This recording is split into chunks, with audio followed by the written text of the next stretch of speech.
Hello and welcome. I am Dr. Leila Ghoshi. I am the editor of Ballady Magazine, coming to you from St. Louis, and I am so pleased to welcome speculative fiction writer Zoha Kazemi. She was born in 1982 in Tehran and is currently living there. She has an engineering Bachelor of Science and an MA in English literature. She started writing and publishing stories around 12 years ago and writes both in Farsi and English. So far, she has published 13 novels. 2 more novels are under publication, a short story collection, and a flash fiction collection in Iran. Her novels Rainborn and Year of the Tree are available in English. She has won the Noofe Award for the Best Speculative Novel of the Year in Iran, 2 times in a row for her dystopian novel Death Industry, and her post-apocalyptic novel Rainborn. Her first sci-fi novel, Pine Dead, was acknowledged in the first Noofe Award. She has also written other dystopian novels like Humanoid, The Juliet Syndrome, which is a bestseller in Iran. Kazemi has published a 3-volume novel for young adults called The World of Lollipop People, and a fantasy novel titled The Covering Dust. Her latest published book is a short story collection, Timewriter, with 9 speculative stories. She has 2 more speculative novels under publication, one for adult readers and a thriller fantasy for young adults named The Mehrzan Gate. Kazemi owns a bookshop in Tehran named Rama Bookstore, which specializes in speculative fiction, where she holds many events like book signings, creative writing workshops, and story writing contests. And welcome, Zoha, to Ballady Magazine. Thank you, Dr. Leila, for having me. It's a pleasure being here and talking to you. You're welcome. And I have to say, I am even more impressed and honored you're joining us. Just reading the other titles of your works makes me want to read every single one of them. They start sparking ideas for me, even with the titles. So as I've said, I'm very impressed with your work. And I wonder, when did you first realize that you enjoyed writing and wanted to be a writer? Okay, so I always loved stories since I was very little. And I think my first story, I started my first story when I didn't know how to read and write. So I took a notebook and I started drawing the pictures and leaving bubbles for the words. And I asked my mom to write down the story for me in my, I thought it was a book I was doing. So that was my first, I think, my first written story.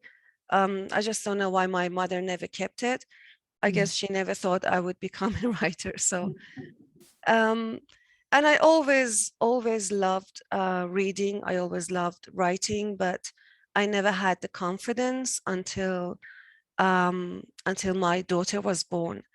And I looked at her, and I was working in an engineering company, a very famous oil and gas company, and I was doing very well. I'm so sorry because of the flu. And so I thought, what is she going to see when she looks at me a few years later? Is she going to see her mom as an engineer? And how am I going to tell her that you have to follow your dreams, you have to do whatever you love, whatever you're best in your life, if I don't do it myself? How can I, support her in following her dream work if I don't do it myself? So this was a very hard time for me. I decided to apply for an MA in English literature because I wasn't confident I could write. And it was a very hard decision, but my husband really supported me at the time. So after I finished my MA, I finally had the confidence to start writing. Before that, I used to translate stories from English to Persian and publishing them in various magazines in Iran. And when I finished my MA, I started writing my first novel. it was a very formic novel. The whole story, beginning of the cold season was the name of my first novel. The whole story takes place during different telephone conversations between the protagonist and other people in her life. And throughout these telephone conversations, you can read about her whole life story. But now that I look back, I think that still I wasn't confident enough in that, in my first novel. My voice is not strong enough in that. After actually publishing 3 books, I finally decided that I want to become a full-time writer. And so I resigned from my engineering work one day and decided that I'm just going to focus on my writing career and see what happens. And everyone was like, you're going to regret this. This is not a good decision. It's going to affect you financially. And it's very hard to become a published writer and become a known writer. It was difficult. I'm not saying it wasn't, but I never for once regretted that. So, and here I am 10 years later, and I think I did make a good choice at the time. Oh, I think so too, judging from the work I've read by you. And I'm curious because you mentioned your work in engineering. Did you find that your knowledge of maybe the technical aspects of your work also inform your approach to writing and your topics for writing? Yes, it has affected my writing a lot. First of all, I have to say that being able to read technical or I should say general science papers helps me a lot in finding new ideas for my speculative fiction. And also the engineering way of thinking, it helps me become a good plotter. I can, I can plan my stories ahead. I can write good plots, and I somehow engineer my plots in a way. I think it has helped me in many ways. So, but for even my first science fiction novel, Pine Dead, there's a material in the story that that helps with the virus that that spreads throughout the story. It's an apocalyptic story. A pandemic goes on, and everyone dies. Something like that. Something similar to COVID, but worse in some ways, better in some ways. The material I used was like hydroxyapatite, which was a material I knew from my BS thesis. So yes, it has affected my story writing very directly in many different ways. At least I know how to find sources, how to investigate for the technological or scientific topic of my stories. And in that way, engineering has helped me, yes. That's wonderful. And you mentioned something I've heard from other creative writers, because I teach creative writing, and some of my students will say, well, I took this class for an elective. I'm really a scientist, or I'm really a mathematician, but we usually come to find out that yes, there's if their approach is about building structures, Yes. once you make that connection that the plot has a structure, there's something that's added to it. So I find that fascinating. You said the same thing. Yes. And I also think that's great because for myself as a non-scientist, I read popular science, but when I am writing something, I spend an extremely long amount of time investigating the scientific knowledge so I can accurately represent it. So I just find that very interesting. And so I wanted to follow up on that too, because you mentioned taking an MA in English. And in regard to having fiction, like science fiction in the MA, Yeah. Was science fiction part of the MA? Because sometimes it's not always included. No, it's not. I mean, MA, English Literature MA in Iran, I think what we study here is something you used to study many years ago in the US. No, we did have modern novel and short story courses, and we had criticism, but I remember that for short story for the course, I gave a presentation on science fiction, and I thought that, well, this was all what I always wanted to do in my life. I mean, studying science fiction. And as I said, when I started writing, I didn't think about science fiction at first. I started writing science fiction for my sixth book. So we'll get back to that, I Oh, think, in sure. your next questions. But Yeah. no, but for my MA thesis, I suggested that I want to do something on science fiction. And everyone was like, oh, well, who's going to help you? Who's going to supervise you?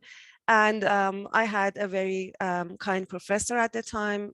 She was a PhD student, and she said that she's going to help me with my thesis, but we couldn't find the right framework for studying science fiction stories.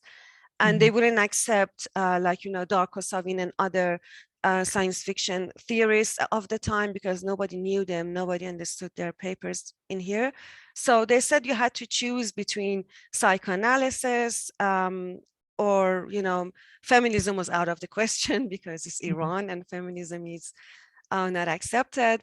I had to, Marxism was also out of question. So these two, the two main frameworks that would work well on science fiction, I couldn't choose those.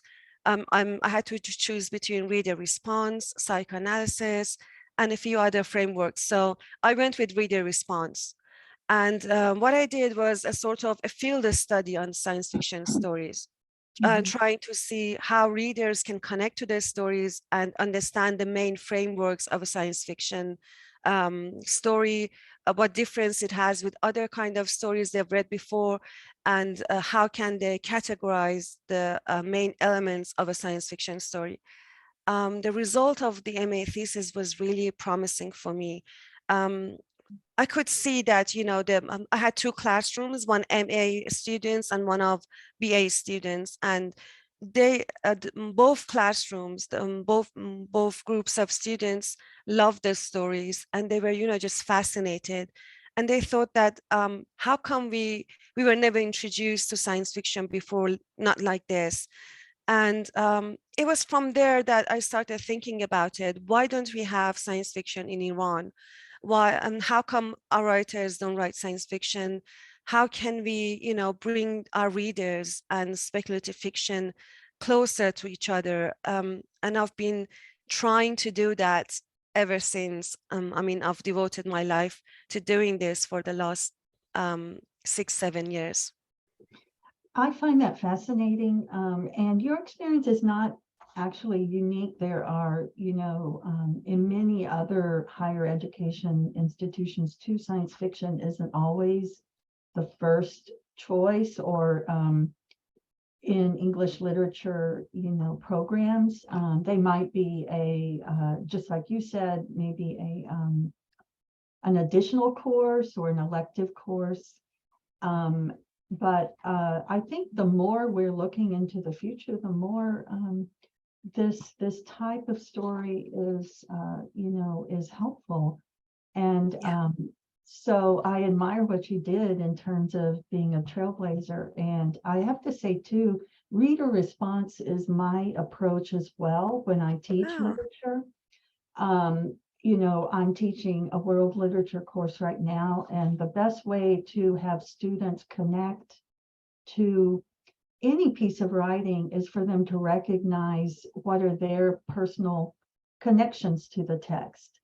So I think that was a very, from my opinion, I'm sure others have a different opinion, but from my opinion, I think that's a great approach. So that's great. So have you considered teaching writing and literature now that I actually I did teach in university for 2 years, After I quit my engineering job, I was like, so nervous. What am I going to do with my life? What if the writing doesn't work? And I was so anxious at the time. So I applied for teaching English literature to BA students. And I did teach for 4 semesters in Tehran University. And it was one of the most enjoyable experiences of my life. When I go into the classroom and I'm talking about short stories, I'm talking about poetry, plays, drama, I just become so excited and fascinated. And I think my classrooms were very well received by my students. Even students from other courses would join and sit in the classrooms. And yeah, it was very good, that experience. But after 2 years, since they didn't have enough English literature students applying, they had to reorganize the structure of the courses. And so they asked me just to teach English, and it was a 2 hours commute. So I didn't go after that. And I was too worked up with my writing. So I gradually gave up teaching in university, but I did continue creative writing classes, especially after I opened Rama Bookstore 3 years ago. I started, small workshops, speculative writing workshops, and I think it is going to be a success. I think 5 of my students will be finishing their novels soon. And if that happens, it will be a great win for all of us. So yeah, I did continue teaching, but in smaller groups and in like workshop, in using the reader response method, which is much more helpful. Yeah, I continued, yeah. That's excellent. And I relate to that too. You had mentioned that originally you were not sure of yourself, and so that's why you decided to take the MA in English literature.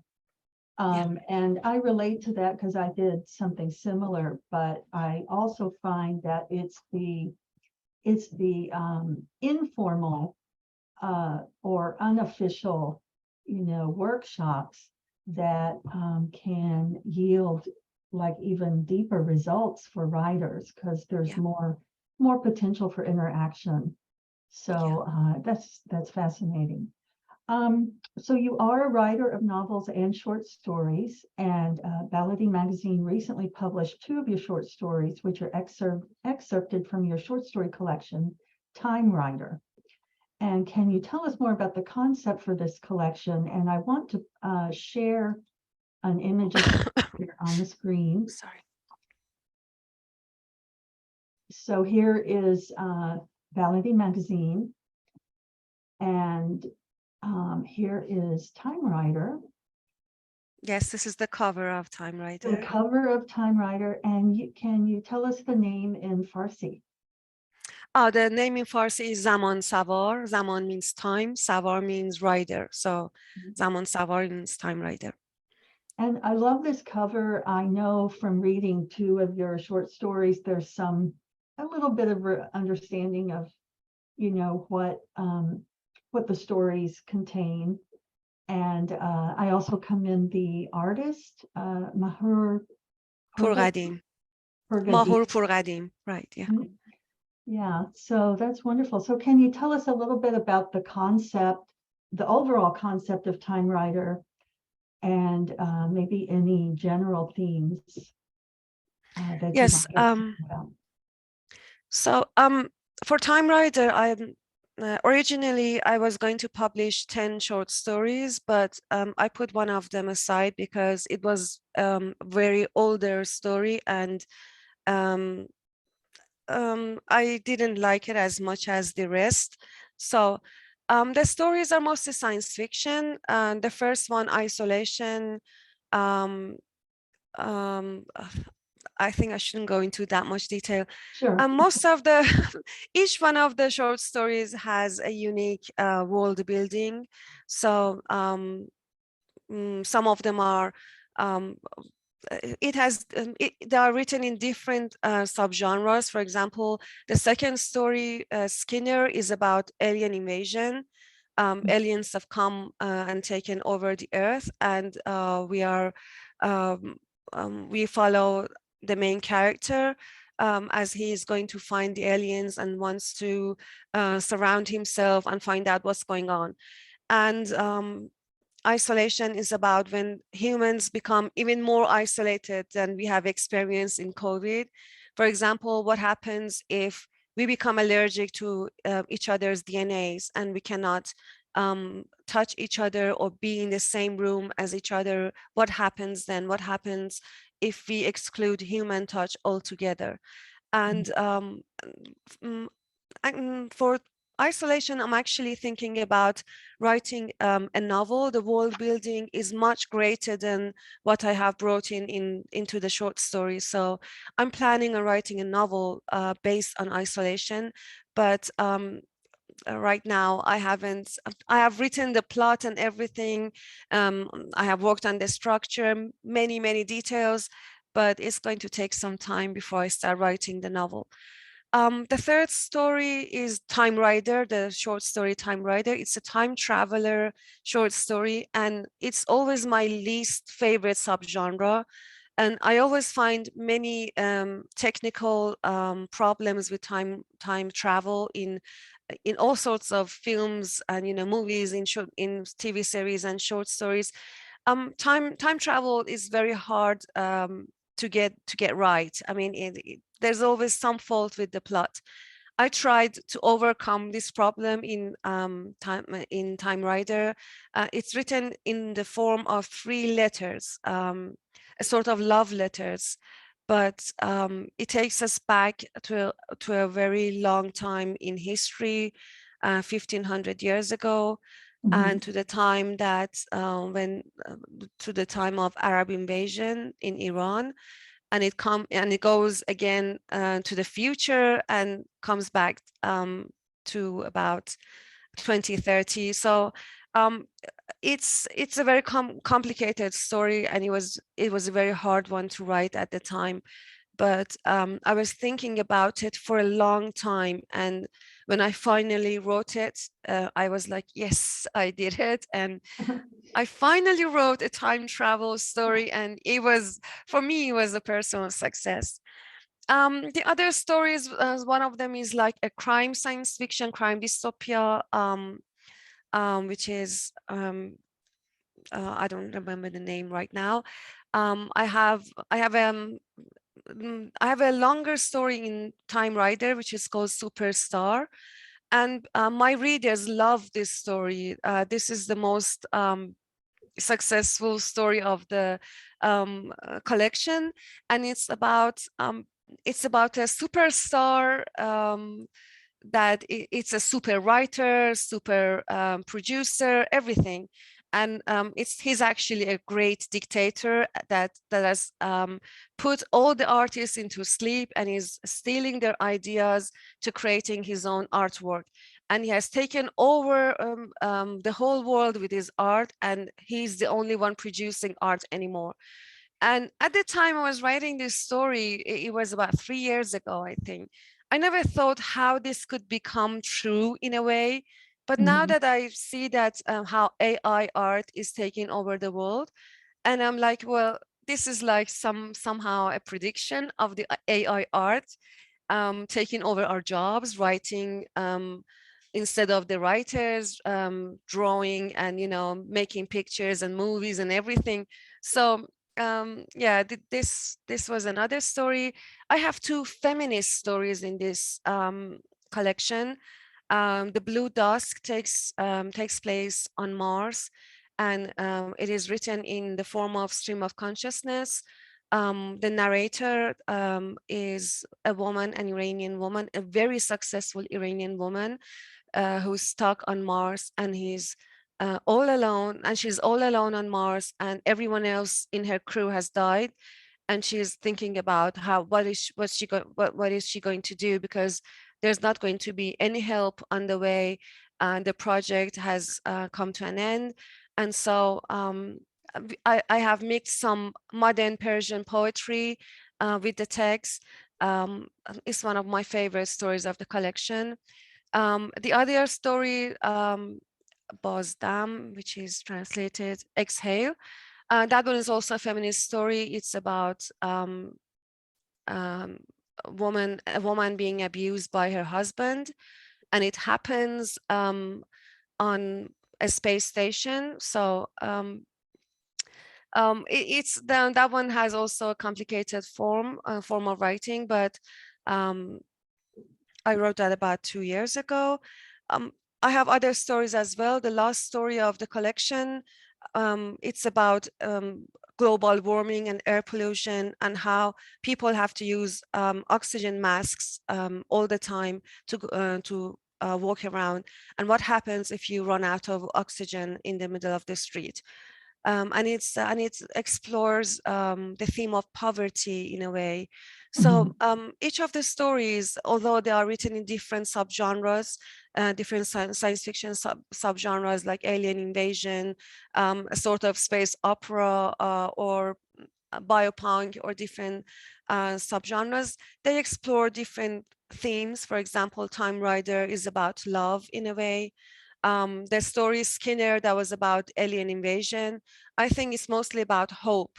How can someone be so hopeful in the worst times possible? And I don't know how much you know about Iran's situation the last 4 months. We have this sort of feminine uprising. And when I saw that our girls are in the streets shouting woman, life, freedom, how they were hopeful, how they were looking forward into the future, trying to speak up, I somehow thought about my story, Skinner, and how the girl in my story, her name is Yasmin, how she stays hopeful and tries to find a way out of the problem, in the worst situations. The other stories, for example, isolation, as I said, is about human touch. It's about the human nature in a way. It's also about love. It's about regret. What happens, I wrote this when the COVID just started, and I was thinking, what happens to those people who have lost a loved one to COVID, and then the vaccine comes along and everyone can be saved? Or for example, we have so many people dying from cancer. What happens if we lose someone and then they find a cure for cancer? The regret you feel inside, that it's going to be very, very devastating for the people that we leave behind. So each of these stories, they all have this kind of themes, and I don't know, I think I No, spoke too much. that is great. And something I thought of as you mentioned isolation is it when I read it, it was so close to reality, yet it was futuristic and it was dystopian in a way. And that really strongly resonated with me, that I could see this happening, but yet it hasn't completely happened yet. And as you were describing the story, maybe, Superstar. Before Yeah. you even said AI, I started thinking AI. So you're right. You captured something there that unfortunately it seems that we've now come to. And so I guess now we need a story from you on what do we do now, with the AI. So, but it all sounds great. And yes, just to mention Isolation and Zoha's other story, The Hatching, both Yes. Time Writers are on the Baladi magazine site right now. So your next novel, one that I recently read, that I want to talk about, is Rainborn. And here is the English language cover. And here is the cover in Farsi, the Farsi version.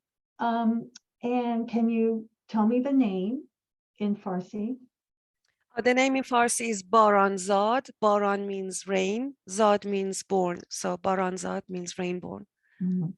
I was really just blown away by this novel because I won't share the details. I won't share the ending and spoil it for readers, but I just wanted to say I found that the developments and the scenes in this book gave me a lot to think about in a new way. And I really enjoyed that. But before I say more, would you like to maybe say a brief summary of the book without giving anything away? Okay, yeah. Yeah. So Rainborn takes place in the far future, about 500 years from now.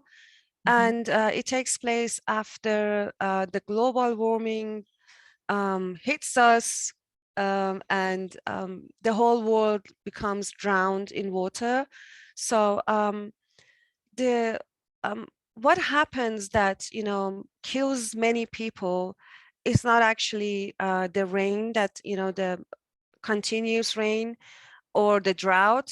People somehow manage to survive living on ships and going to higher places.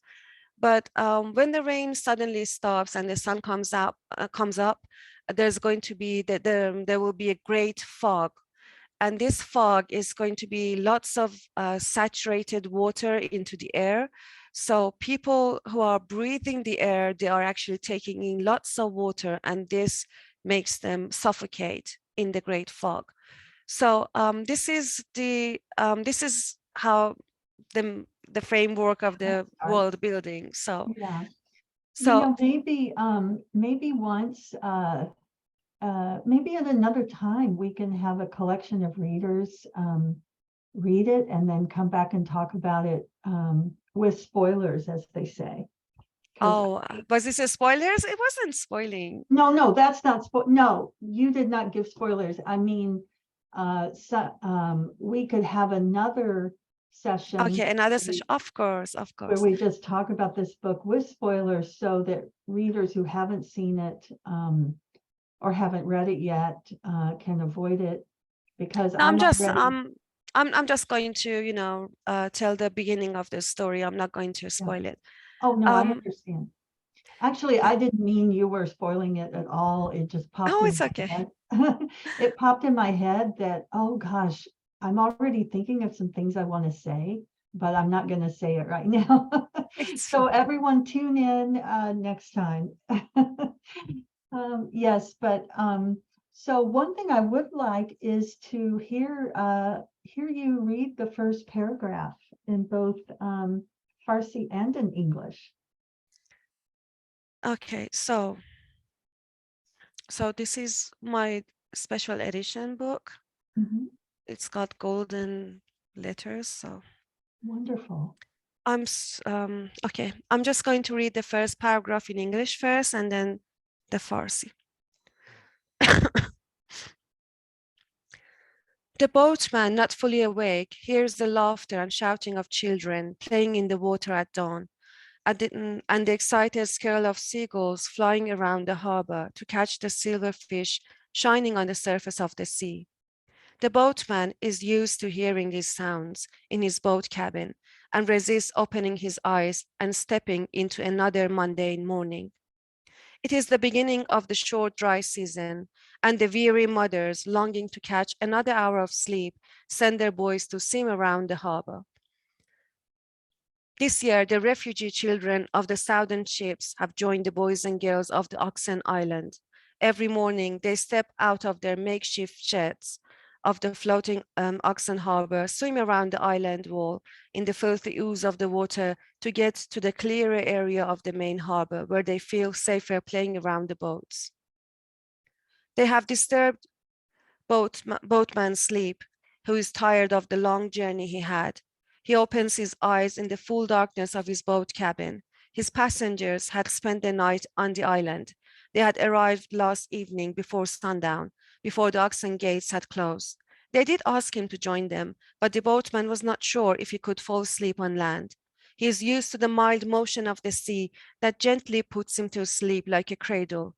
He didn't give any explanations, just an excuse, saying that someone should watch the boat overnight. So this is the opening paragraph.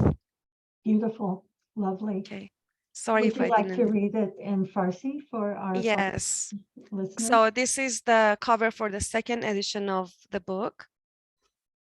I was hoping that we could get the third reprint very soon, but during the circumstances here, it's getting very hard. Okay, so I'm going to be reading in Farsi. قایقران در خواب و بیداری سحرگاه صدای خنده و آببازی بچه‌ها را می‌شنود و صدای جیغ مرغان دریایی را که ذوق زده از آفتاب و ماهی‌های نقره‌ای ریزی که به سطح آب می‌آیند اطراف اسکله پرواز می‌کنند.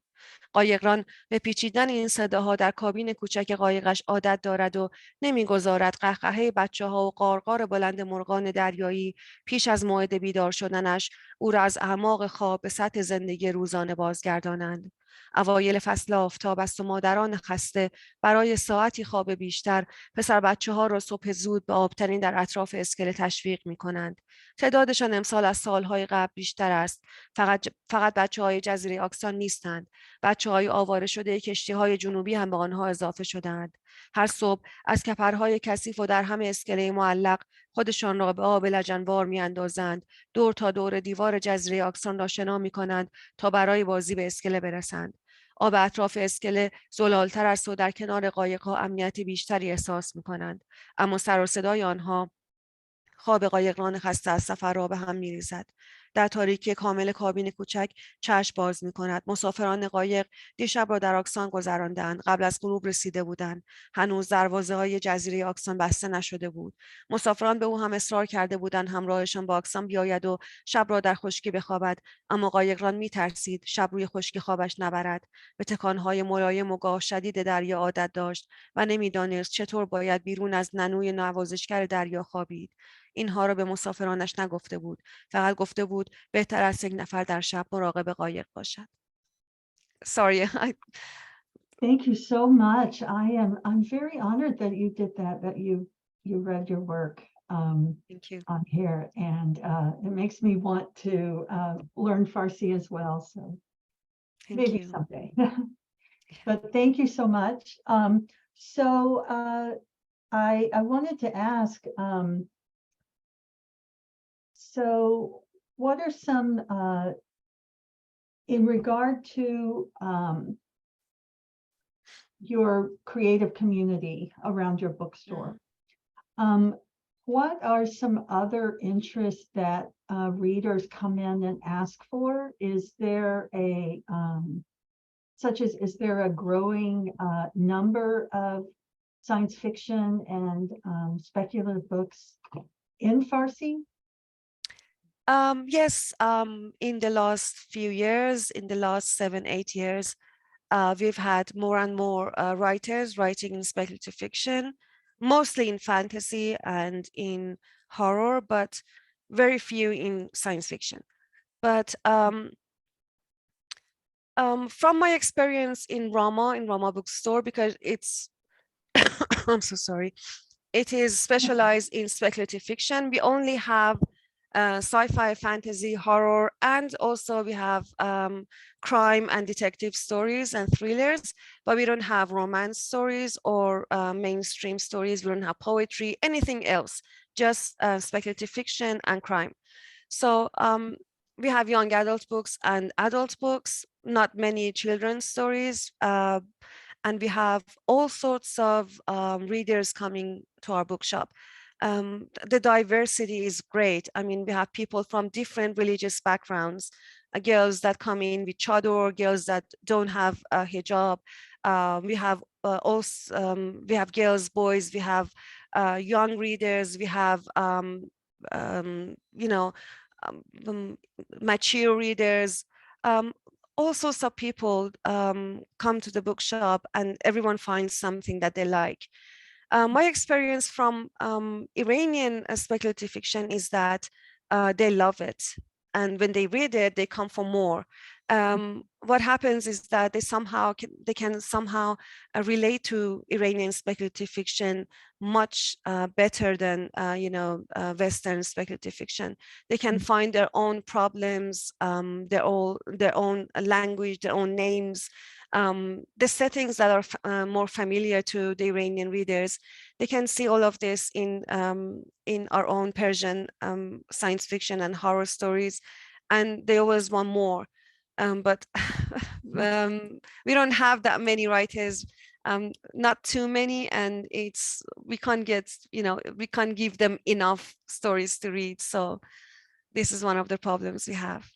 Yeah, you mentioned the interest in horror fiction, and I had interviewed a member of the Egyptian Society of Science Fiction, which you might have heard of, that is in Cairo, and he also mentioned that horror books and ghost stories were very popular. And just, do you have an opinion on why that is so? I actually read some horror stories too, and it depends on the story, but sometimes it is fun to read about the ghosts and the mysterious things. So do you have any explanation as to why? I think it's because of us living in the Middle East. It comes from our background and from our folk stories.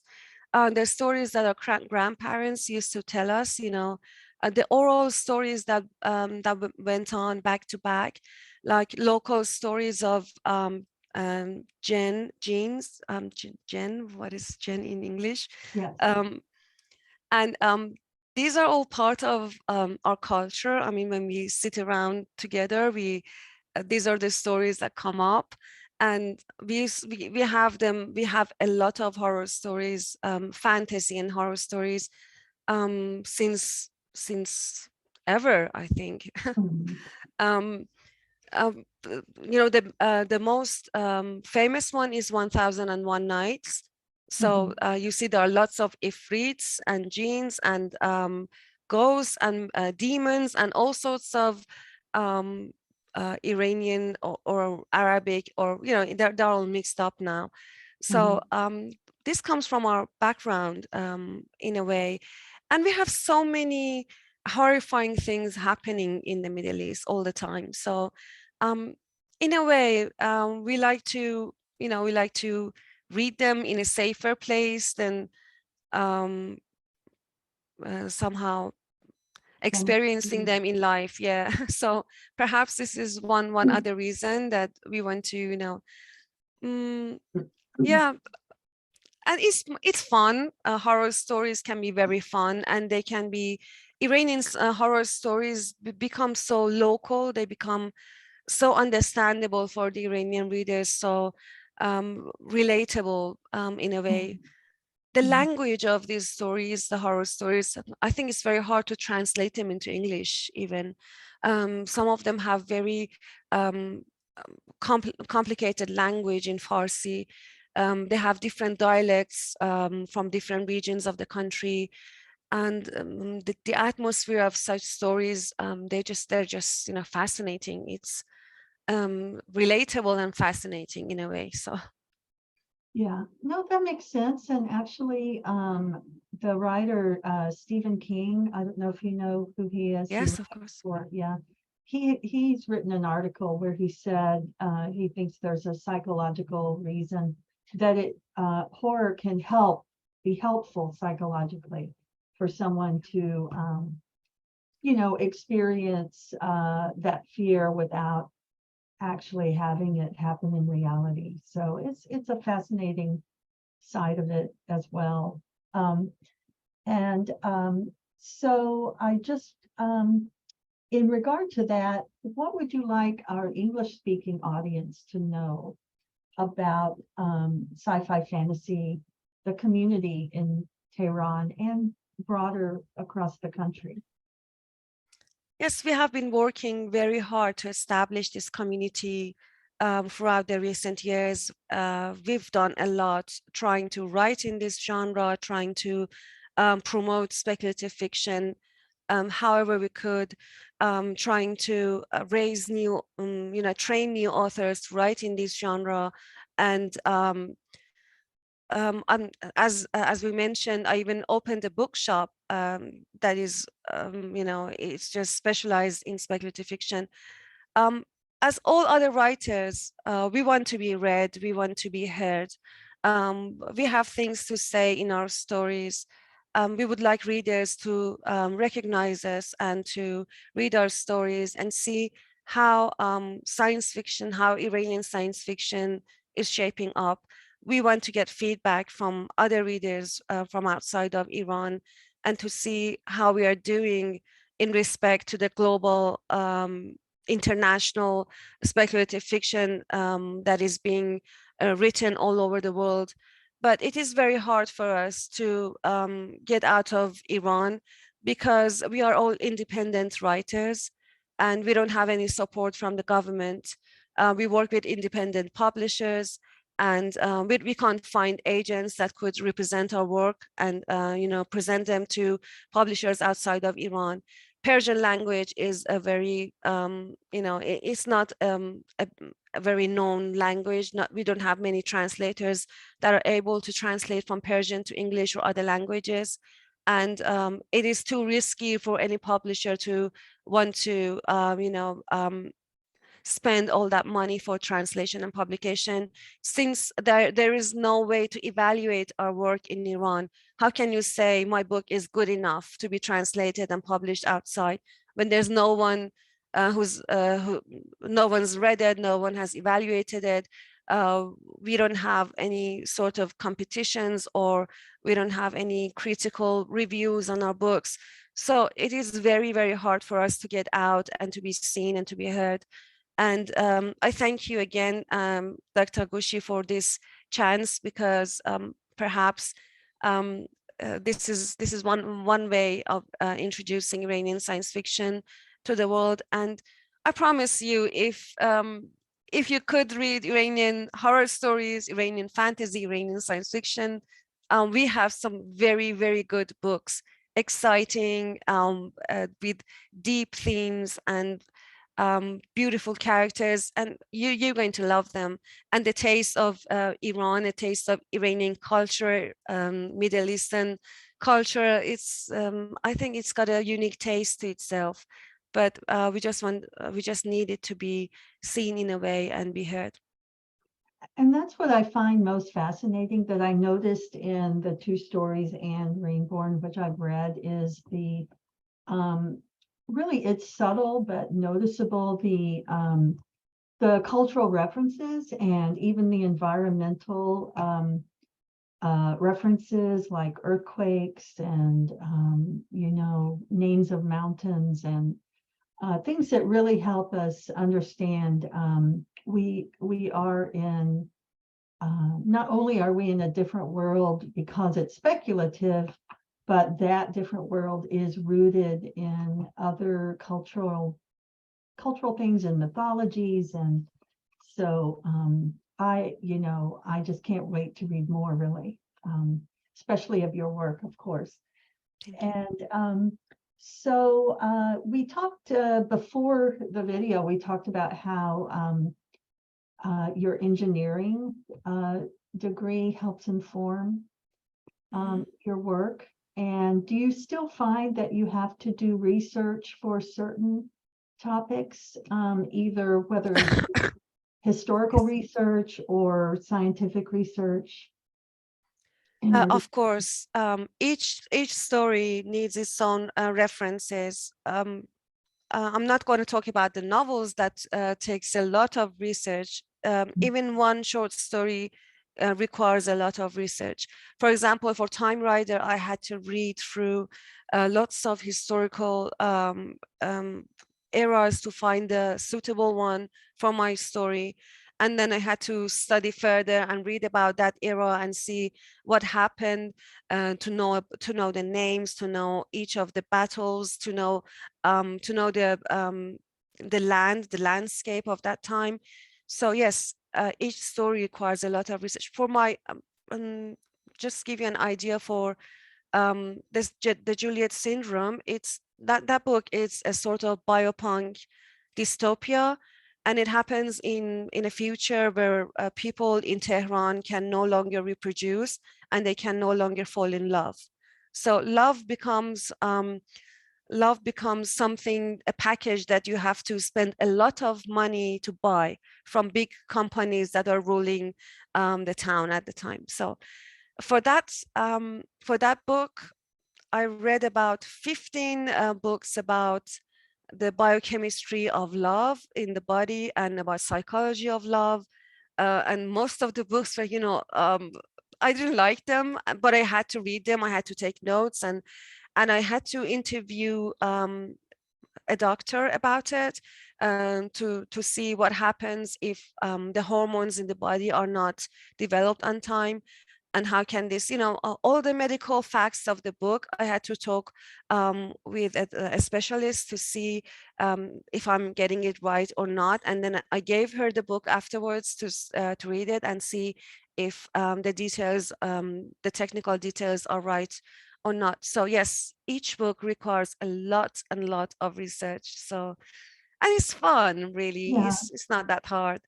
No, it does sound fun when you're investigating something new and you want to represent it. And I think your explanation also is so important for new writers to hear, to realize that it's not just sit down and write. Sometimes it is, but to invest in those deeper themes. Sometimes it does take some investigation so that you can accurately represent, so that more people will connect with the story. So that's just fascinating. With that, I want to ask, what are some other books or writers who have inspired you? Yeah, so as I mentioned before, I spent my teenage years in London. So that's where I became familiar with Arthur C. Clarke and Isaac Asimov, Ray Bradbury, and I started reading science fiction. And I could say Philip K. Dick's books were inspired me a lot. His dystopian stories, especially, and all of the writers that I just mentioned. Mm, all the science fiction writers Right. have inspired me in one way or another. And all the time, George Lucas's Star Wars Mhm. was a very big introduction for me. I was very small when I watched the first Star Wars, and I was fascinated. I was blown away by the world building at the time. I was very small, I don't know, 5 or 6 years old. And even to this day, even though I know there are so many things wrong with the story, with the world building and all the technical aspects, critical aspects of the work, but I still love it. And I have to say, anything I read in a way affects me. So, and at the end, I try to stay as original as I can be. So it becomes very hard. Yeah, I understand. And by the way, I enjoy seeing Grogu, the baby Yoda behind you. Oh yeah, yeah, Yeah, you can see it. Yes. one of my favorites. And I also relate to your early reading. I read Ray Bradbury as one of my all-time favorite writers, Asimov as well. So I think once we are captured by a particular type of style, it's something that stays with us. And yeah, so I relate to what you're saying. So what advice do you have for other aspiring writers? Okay, so read a lot, watch a lot of movies, watch a lot of TV series, and when you're watching them, try to figure out how the plot unfolds, how the characters are being developed, what are the things that the writer is using to make it more interesting, what is wrong with the plot, what is wrong with the story, and try to watch them in a way that you enjoy it, but at the same time, you can analyze them in a critical way. This can help you a lot. And also not to rush into publication. in an early age, because you may regret it after a few years. Try to find your own voice before you start publishing your stories. Um, and just enjoy the process. The process, if the writing is too easy for you, you're not doing it right. This comes from my own experience. Whenever I'm writing something and it becomes of a challenge to me, if it becomes so hard, then I'm trying to, expand my boundaries. I'm trying to do something that is new for me. So if I'm doing something new for me, it's probably going to be much better than what is so easy for me to do. So yeah, enjoy the process and just know that it's going to be hard. It's not going to pay rewards very soon. You're not going to gain a lot of money. You have to be very lucky to become J.K. Rowling. It doesn't happen to everyone, and it's not because the quality of your story is not good. Not necessarily that. It just, some people have the luck to become famous and become well known and become rich by writing stories. As long as you enjoy the process and it gives you enough challenge to grow as a writer, as a person, I think you're gaining a lot. And I always believe that the main competition that I have is my last book. So each time I'm writing a new story, I'm writing a new book, I'm challenging myself. I'm not competing with everyone else in the world. If you have that mentality, it doesn't stop you from working. But if you want to compare yourself to all the best writers in the world, you can never get the work done, because who can beat Asimov now? Who can beat Clark? I mean, they've written the best of the best, and they've written them 40 years ago. How can I beat that? It's not possible. I have to be as original as possible, and I'm competing with myself. So. And, I would add that, like in your case, yeah, it's not about competing with the past authors. You're representing your time. And so any writer is representing their time and their culture and their ideas. And so that maybe it's all important. But, that reminded me of another question I had for you. So in regard to writing, and maybe I'll remember in a minute. I know what I wanted to ask you.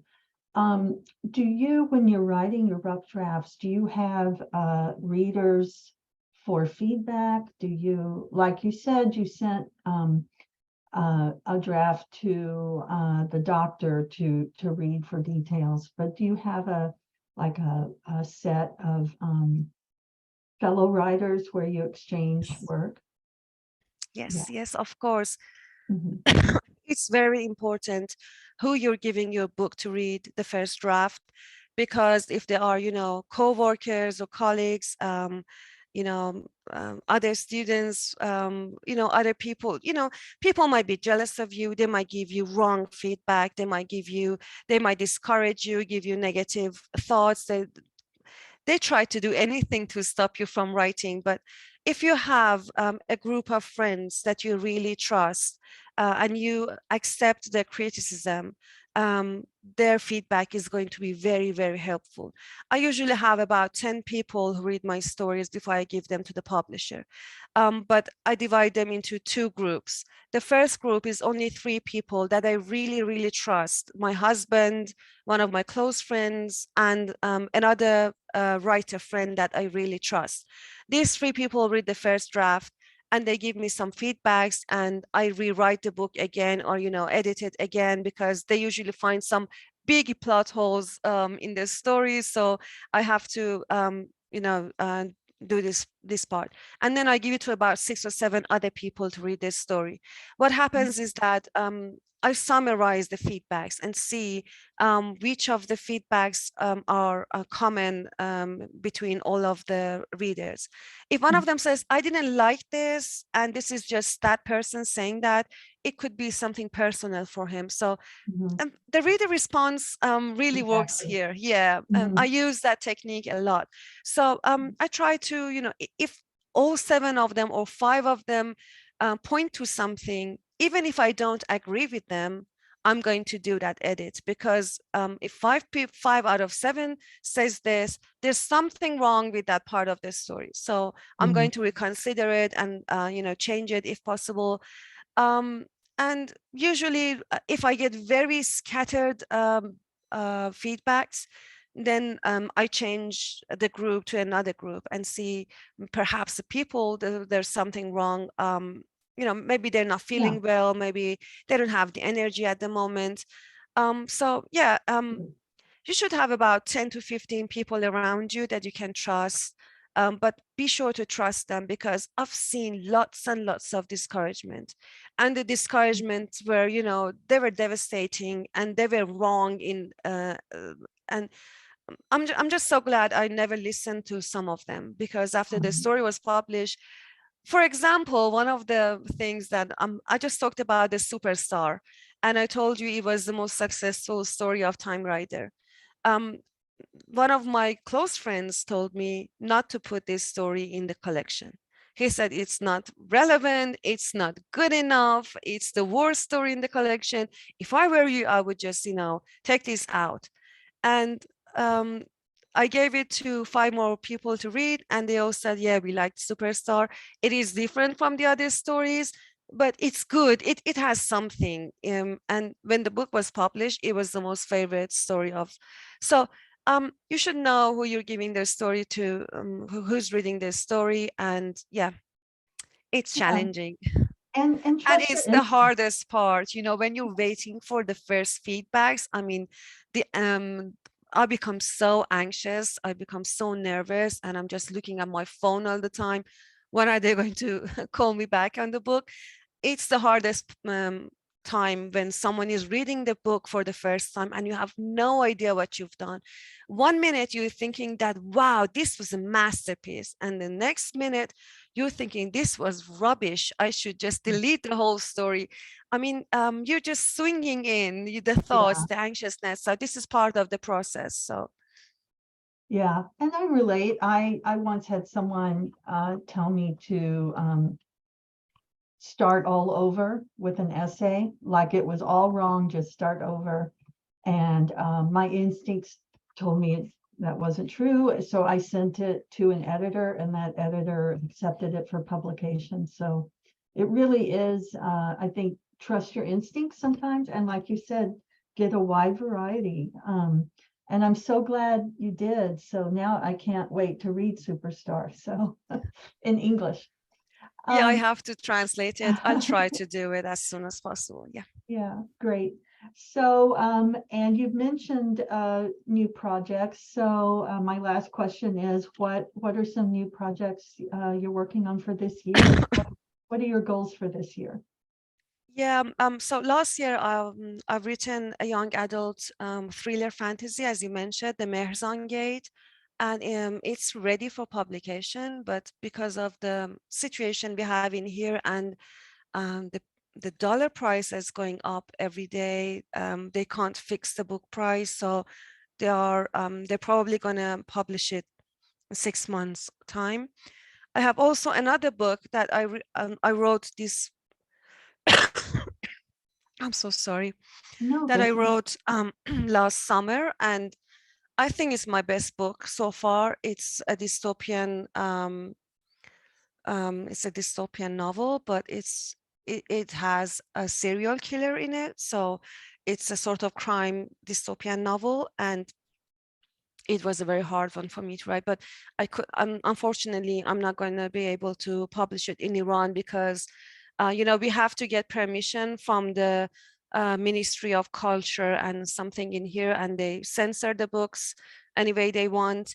And for this book, they wanted me to delete many parts of the novel, and because it's not going to be, I'm not going to be doing that. So I don't know what I'm going to do with this, with my last novel. Probably I have to translate it to English and see if I can find a publisher outside of Iran, or find an Iranian publisher outside of Iran that doesn't censor the books. So right now I'm working on a few short story ideas, but um, it's again, for new writers, it's very normal to become blocked at some point. I'm very blocked right now. I'm trying to focus on the idea of my short story, but I keep dragging myself into different thoughts. I can't concentrate on it. And it's very normal. It happens and it will pass. So I'm just saying this to calm myself down. And because of this, I'm trying to focus more on the translation of my stories until the block goes away and I can start writing again, hopefully. That's good advice, actually. Thank you for that. Well, thank you, Zoha Kazemi, for visiting with me today. I look forward to maybe future conversations to find out how you're doing. Thank And you. is there any last words you'd like to share? Anything you'd like for us to know that maybe I didn't ask? Nothing comes to mind, but I just want to thank you. Thank you very much for this opportunity. And I really enjoyed talking to you, talking about my books. And yeah, it was great. Thanks.